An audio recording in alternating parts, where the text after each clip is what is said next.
Onde é que tá a droga? Levanta aí. Passa coordenado. Levanta aí, Fernando. Cadê a droga? Aqui, ó. Cadê a droga? Não, tem a coordenada da droga. Cadê a coordenada? Cadê a coordenada da droga, porra? Tá jogador de brincadeira, filha da puta? Bora, cadê? Bora, cadê? Cadê a droga? Cadê a droga? Bora, o dinheiro. cadê a porra da droga, pô? O dinheiro lá. O dinheiro lá. Faz contenção aí, ó. Tu vai morrer, caralho! Abre aí a mochila, ó. Olha ver se alguém tá gerando a mochila. Dá a coordenada aí. Dá a coordenada. Olha aquele banco ali, ó.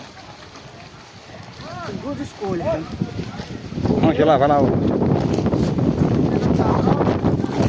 Ei, abre a mochila, ó. Mochila é tua.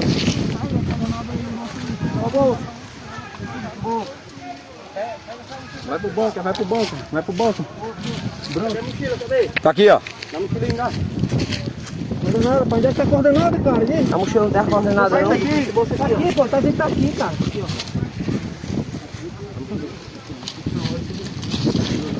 Olha aí.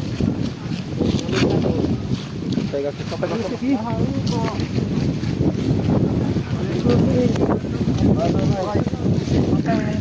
Segura aí.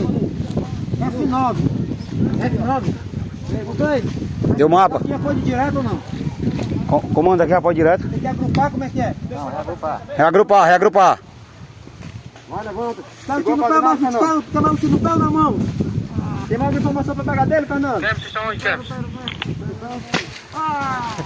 Tem que reagrupar, né?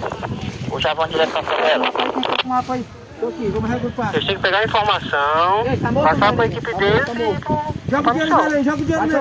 Eles estão indo pra onde? Vai. Que?